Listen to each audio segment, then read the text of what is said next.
Graça e paz da parte de nosso Deus Pai e do Senhor Jesus Cristo. Queridos irmãos, hoje iremos fazer a exposição do capítulo 2 da Epístola aos Gálatas. Eu quero convidar você para abrir a sua Bíblia e acompanhar a exposição exegética, acompanhando nos versículos da sua Bíblia. Eu quero dar um conselho antes de começar a analisar este texto. É importante olharmos para o pano de fundo e lembrarmos que Paulo está escrevendo para algumas igrejas na galáxia, um distrito da Ásia Menor, que era dominada na época pelo Império Romano, e que Paulo havia fundado igrejas ali. E agora essas igrejas estão sendo ameaçadas por falsos ensinos, e alguns legalistas estavam pregando e ensinando nas igrejas a necessidade de observar a lei cerimonial como condição para redenção, para salvação e para santificação. Eles ensinavam com isso a necessidade de circuncidar, de observar toda a liturgia, a prática, as obras da lei. Senão eles não poderiam ter a esperança e a segurança da salvação. Então o apóstolo Paulo, vendo o perigo que isto representa, a influência do judaísmo legalista, o apóstolo escreveu esta epístola.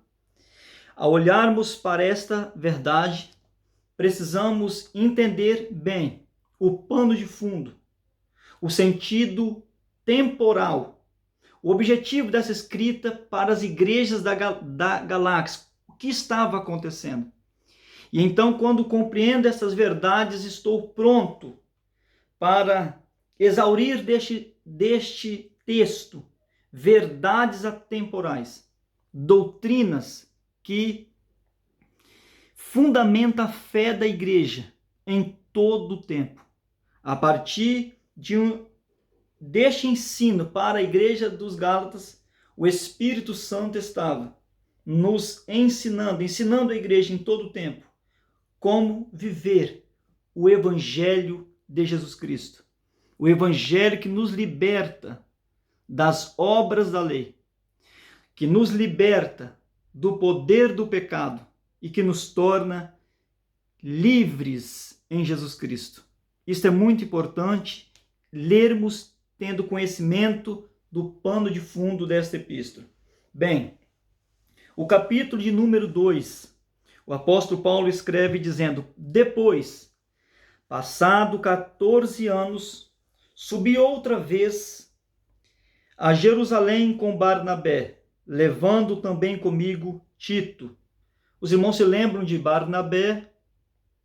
Barnabé era um grande discipulador, um grande mestre e um excelente pacifista. Os irmãos se lembram que na primeira ida de Paulo a Jerusalém, para encontrar com os apóstolos, foi Barnabé que providenciou e que encaminhou para que houvesse este encontro. Depois de alguns anos, quando o apóstolo está em sua terra, na região da Cilícia, em Tarso, Barnabé é o homem de Deus que vai buscar Paulo e trazer para Antioquia. E é em Antioquia que Deus vai comissionar estes heróis da fé para uma grande obra espiritual, uma grande missão de envergadura internacional. Então Barnabé é um grande servo de Deus. E Paulo diz também aqui no versículo 1 que estava com ele Tito. Tito, talvez um dos primeiros convertidos ao evangelho através do ministério do apóstolo Paulo. Tito era grego e estava com Paulo nesta ocasião. Perceba o versículo, depois, passado 14 anos, não sabemos se é passado 14 anos após a conversão ou após a primeira estadia ou ida em Jerusalém. Mas isto não é necessário. O importante é que Paulo diz que passado 14 anos ele sobe a Jerusalém. O versículo 2 diz que ele subiu por uma revelação para expor o evangelho que pregava entre os gentios. Paulo sobe a Jerusalém como um apologista do evangelho. Paulo sobe para fazer uma exposição da sua pregação, do ministério que estava do ministério de anunciar o evangelho, as boas novas para as nações, povos não judeus. Então Paulo está indo a Jerusalém por uma revelação de Deus e por escolha da igreja de Antioquia, para representar os gentios, o evangelho, a defesa da fé, da pregação entre as nações não judias, ou entre os gentios. E Paulo diz que no versículo 2 está mostrando a reunião particular. Paulo diz assim, e particularmente os que estavam em estima, que é a liderança eclesiástica. Aqui está falando dos apóstolos. Para que de maneira alguma eu tivesse, de maneira alguma não corresse ou não tivesse corrido em vão. Paulo está dizendo a razão dele ter subido a este concílio. Ele está indo a Jerusalém para defender o evangelho que ele anunciava entre as nações em toda a terra. Paulo está mostrando o perigo e a intensidade desta assembleia. Era as igrejas gentias que estava em pauta aqui. O evangelho anunciado no mundo, como seria? Se fosse obrigado a observar a lei, logo o evangelho não teria sido comunicado, pregado, anunciado segundo a ordem de Jesus Cristo. Agora percebam no versículo de número 3. Paulo diz, mas nem ainda Tito, que estava comigo, sendo grego, foi constrangido a circuncidar. Percebam que aqueles legalistas haviam ensinado nas igrejas da galáxia a necessidade da circuncisão, a necessidade de guardar os dias de festa e etc. Então Paulo está mostrando que a própria autoridade eclesiástica apostólica de Jerusalém não constrangeram Tito, que era grego, a circuncidar. E Paulo está mostrando que na Assembleia Geral, versículo 3 ao 5, ele se posiciona na igreja de Jerusalém em defesa do evangelho, em defesa da liberdade, e liberdade aqui não confunda com libertinagem. Liberdade é livres da observação da lei cerimonial e livres do pecado para servir a Deus em novidade de vida no Espírito. Então o apóstolo escreve, os quais nem ainda por uma hora cedemos com sujeição, para que o evangelho, para que a verdade do evangelho permanecesse entre vós. Paulo foi um grande apologista, alguém que defendeu com a sua vida a verdade, alguém que se entregou de forma volitiva, por voluntariedade, por amor incondicional, amor altruísta, amor abnegado. O amor que Paulo revela aqui nestes versículos é em prol da causa do Mestre, da propagação do Evangelho em toda a terra. Paulo então escreve o versículo 6 dizendo, e quanto àqueles que pareciam ser alguma coisa, quais tenham sido noutro tempo, não se me dá. Deus não aceita a aparência de homem. Deus não aceita, Paulo diz, a aparência de homem. Queridos, o que Paulo está dizendo aqui no versículo 6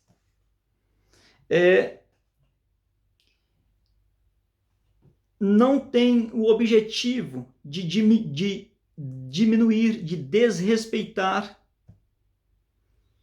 de se exaltar por outro lado, de se vangloriar por ser o pregador, o apóstolo dos gentios. Paulo não está competindo com ninguém aqui. Paulo está tratando de um problema grave nos primeiros anos da igreja. Jerusalém, os judeus, Israel já estava maduros referente ao perigo da idolatria, desde o cativeiro babilônico. Mas os gentios em que Paulo estava pregando tinham convertido a Deus dos céus, a único Deus, e antes da conversão eram idólatras. E aqueles legalistas que pregaram na ausência de Paulo nas igrejas da galáxia estavam dizendo que Paulo não tinha autoridade apostólica porque Paulo não fazia parte do colégio apostólico, dos 12, das testemunhas oculares que andaram com Jesus. Então já havia uma acusação e alguns incautos estavam com sua fé desequilibrada. Então, Paulo está escrevendo aqui para mostrar que neste concílio, Paulo trata de muitas questões. É abordada questões necessárias para a edificação da igreja no mundo inteiro. E quando ele escreve aos Gálatas, ele está explicando isto, que quando esteve lá, por uma revelação de Deus, acompanhado de Barnabé e Tito, ele está mostrando que a liderança apostólica não obrigou, não constrangeu Tito a circuncidar. Então, as argumentações dos legalistas estavam caindo por terra. Paulo diz que resistiu, sem ceder nem um momento, aos falsos irmãos, que ele chama aqui, aqueles que estavam convertidos a Cristo, mas acreditavam que era necessário continuar como base de salvação, de santificação, a observância das cerimônias da lei. Então Paulo diz que ele resistiu para que isso não acontecesse de ser disseminado entre a igreja. Por quê? Porque isto anularia a obra do Calvário. A nossa salvação, esta é a teologia da epístola. A nossa salvação é pela graça, por meio da fé, sem depender das obras da lei. Amém? Então, quando Paulo está dizendo no versículo 6 que quanto aqueles que parecia, os apóstolos. Aqueles que haviam andado com Cristo, visto Jesus, tocado em Jesus. E Paulo está mostrando aqui no versículo de número 6 que Deus não aceita a aparência de homem. Isto é, Deus não recebe a face de homem. Em outras palavras, significa que para Deus a aparência exterior não é importante. Paulo quer mostrar que a verdadeira autoridade espiritual, a autoridade apostólica que ele tinha, a autoridade dos apóstolos de Jerusalém, não era necessariamente por ter visto fisicamente ou ter sido visto nesse sentido humano, carnal, terreno.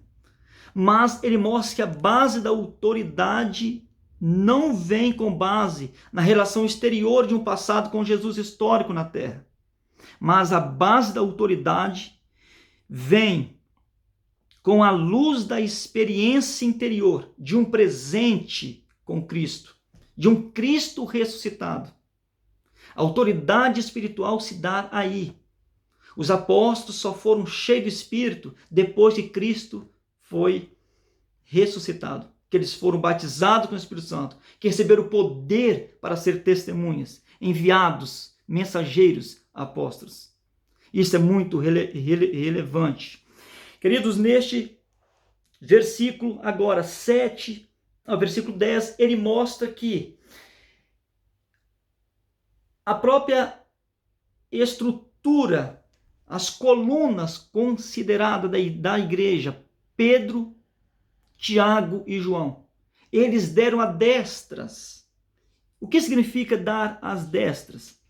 Eles estavam em plena unidade, em concordância, porque este é o evangelho que os apóstolos receberam de Deus, o evangelho da graça e não da lei.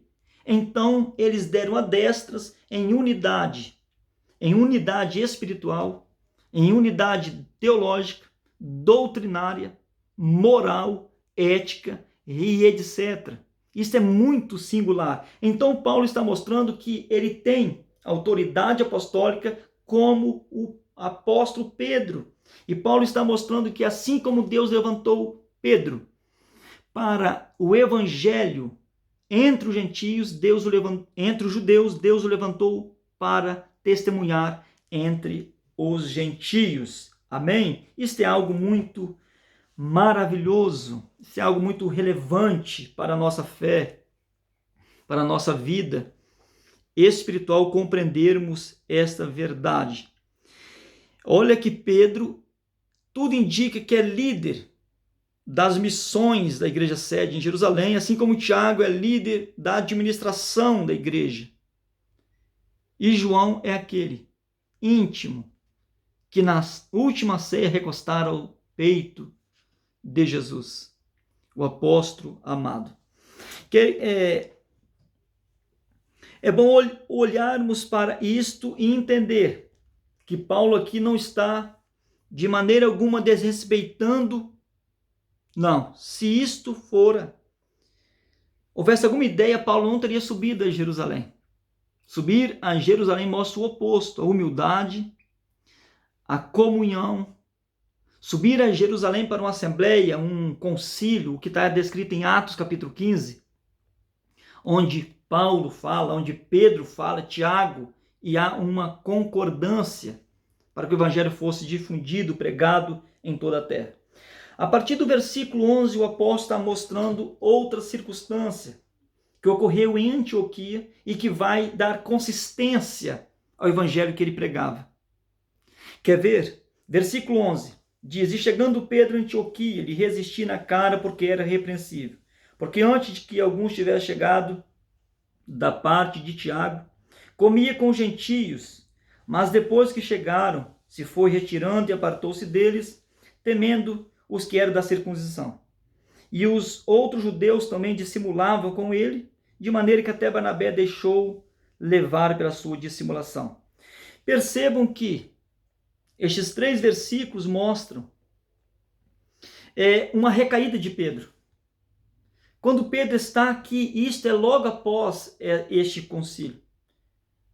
É logo após o concílio que estava definido e Pedro havia dado testemunho que Deus derramou seu espírito sobre Cornélio e a sua casa. Pedro recebeu de Deus autoridade para pregar a primeira mensagem entre os judeus e primeira também entre os gentios. Atos capítulo 2, a primeira mensagem entre os judeus, e capítulo 10 entre os gentios. E Deus havia batizado com o Espírito Santo. Mas aqui Pedro tem uma recaída.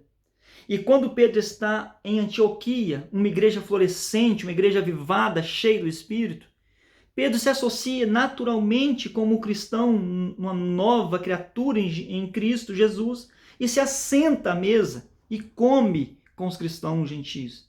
Mas quando chega os obreiros, uma comitiva enviada por Tiago de Jerusalém, Pedro escapa, Pedro sai da mesa. E nós percebemos neste texto que essa atitude influenciou vários judeus, inclusive até Barnabé foi influenciado por essa dissimulação. E com essa atitude estava sendo anunciado uma ideia, uma doutrina no aspecto prático, que havia algo de especial nos judeus. Isto estava transferindo a ideia de necessidade de observar a lei, que os judeus se convertiam e continuavam observando a lei. Ainda que os que verdadeiramente havia sido eliminado pelo Evangelho, eles cumpriam como uma ação de devoção, de gratidão a Deus. Porque a lei é boa e santa. Nós vamos entender a palavra lei, que nas escrituras sagradas ela aparece com com conotações distintas. Às vezes ela representa, como no Salmo 119, 165, versículo, como a vontade de Deus, a graça de Deus, o amor de Deus, mas aqui ela vai aparecer com outra conotação, tá? Então, continuemos observando o texto bíblico. Paulo está mostrando que a atitude de Pedro estava induzindo a observar a lei, porque ele era judeu. Então Paulo diz: mas quando vi isto, que não andava bem direitamente conforme a verdade do evangelho, disse a Pedro na presença de todos: se tu, sendo judeu, vives como gentios e não como judeu, por que obriga os gentios a viverem como judeus? Por isso Paulo repreende na cara. Isso não é desrespeito. Paulo repreende por duas razões, dentre outras que poderíamos observar. Primeira, Paulo está repreendendo para defesa do evangelho que não se substancia em obras da lei. Segundo, Paulo está repreendendo porque ele era passivo, ele era repreensível, ele estava agindo de forma hipócrita, porque ele não era assim. Mas quando chegara a comitiva, ele teve um comportamento, uma personalidade dupla é revelado aqui. Então, Paulo repreende publicamente e Pedro recebe a repreensão e com certeza ele considerou cuidadosamente este erro, sem dúvida alguma corrigiu. Perceba no versículo de número 5, nós somos judeus por natureza. Paulo está ainda em conversa com Pedro. E não pecadores dentre os gentios. Nós somos judeus. Paulo, Pedro, Tiago, João, os apóstolos, eram todos judeus. A palavra judeus aqui é o termo genérico para todos os filhos de Abraão neste tempo. Paulo não era judeu da tribo de Judá, ele era benjamita, mas ele está dizendo, todos nós somos judeus. E quando ele está dizendo assim, não pecadores, este termo pecadores, o sentido desta expressão é no aspecto racial. O sentido que Paulo está colocando aqui, não somos pecadores, traz uma ideia um tanto, um pouco fora do contexto do entendimento nosso ocidental do século já 21. Mas o que Paulo está mostrando aqui, este contraste que Paulo mostra, nós somos judeus por natureza, não pecadores, esse contraste é basicamente de origem racial e não de caráter moral. Embora os dois aspectos podem ser entendidos, mas o sentido aqui nós recebemos a lei, nós somos o povo da aliança. E os gentios não. Eles cultuavam e cultuam a deuses estranhos, a outros deuses, não o Deus criador dos céus e da terra. Então Paulo está usando este argumento para dar substância ao que ele quer ensinar no versículo 16, sabendo que o homem não é justificado pelas obras da lei. Não é por ser judeu que eles eram salvos, mas pela fé em Jesus Cristo. Temos também crido em Jesus Cristo, Paulo e Pedro, para sermos justificados pela fé de Cristo e não pelas obras da lei. Porquanto, pelas obras da lei, nenhuma carne será justificada. No versículo 16 está a tese que Paulo estará fazendo uma exposição muito detalhada no capítulo 3 dessa epístola e 4, que será os nossos próximos estudos. Paulo está abrindo o ponto central da epístola neste versículo, quando ele diz que o homem não é justificado pelas obras da lei, mas pela fé em Jesus Cristo. Pronto. Nós iremos falar isto nos próximos capítulos. Pois, percebam, se nós que procuramos ser justificados em Cristo, nós mesmos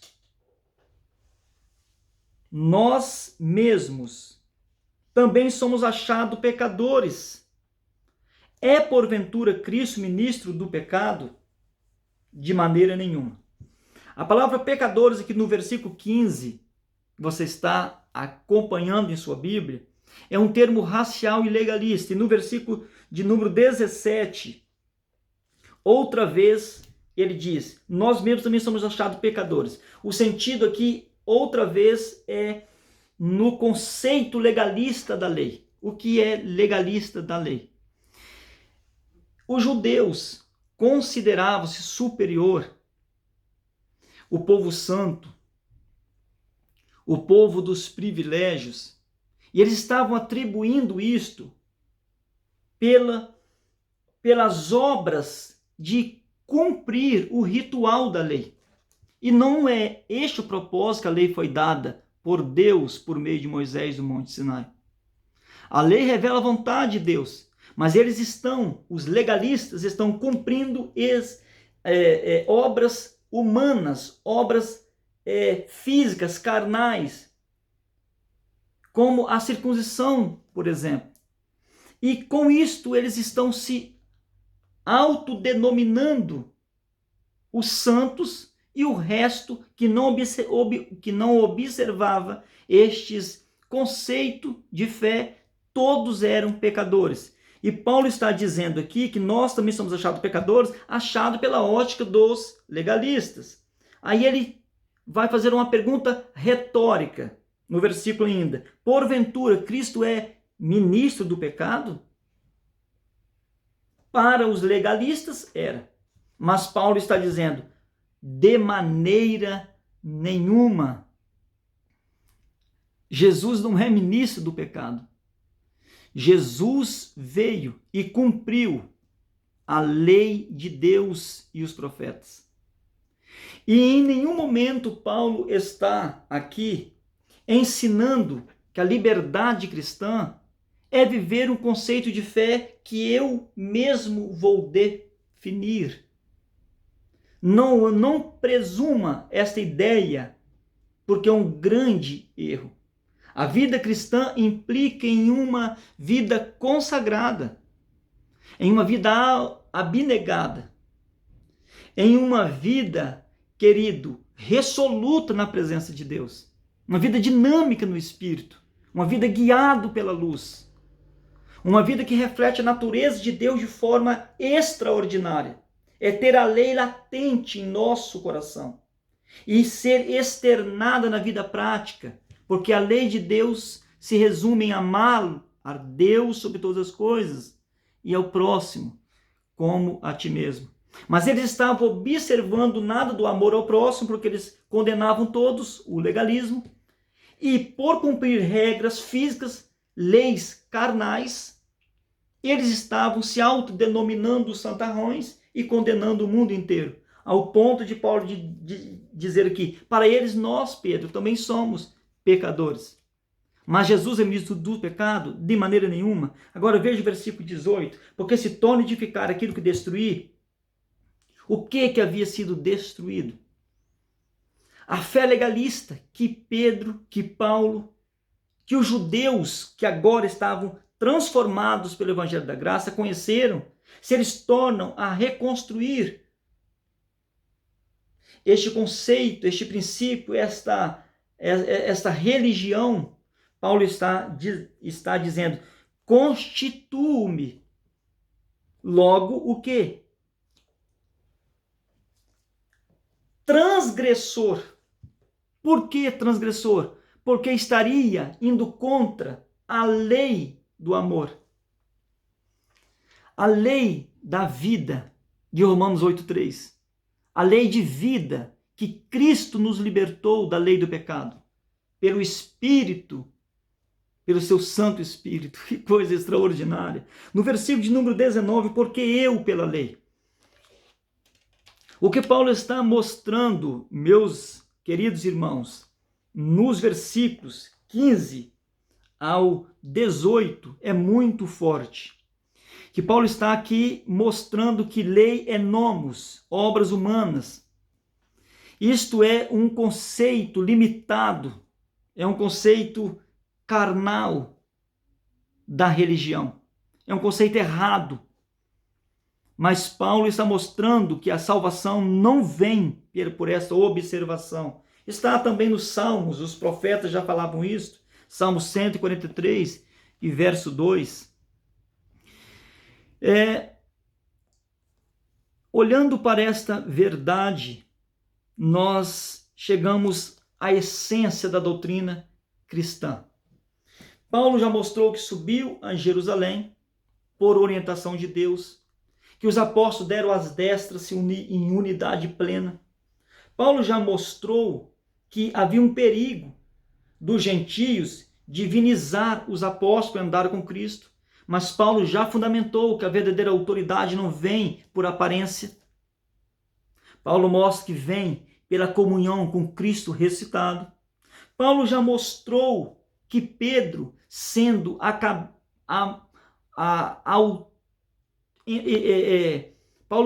que Pedro constitui uma das colunas da igreja, fora repreendido por ele em Antioquia, porque estava errado. Paulo já mostrou aqui que para os judaizantes legalistas, ele e Pedro eram pecadores, e Paulo já prova que este conceito é estritamente antibíblico e anti a verdadeira lei de Deus. Paulo está mostrando que pensar assim é ir contra Jesus e rejeitar a única fonte da salvação. E agora ele vai explanar o que implica, qual é a realidade da salvação em Jesus. No versículo de número 19 ele diz: porque eu pela lei estou morto para a lei, para viver para Deus. Paulo está mostrando que ele descobriu, Paulo descobre a ineficiência da lei, a incapacidade da lei. Ele entende a temporalidade da lei. Não é no versículo 19, porque eu pela lei estou morto para a lei. Paulo ele descobre que foi pela obediência à lei que ele descobriu que era transgressor, e não foi pela desobediência à lei que ele descobriu que era transgressor. Quando ele descobre, então Paulo diz: eu preciso de Cristo.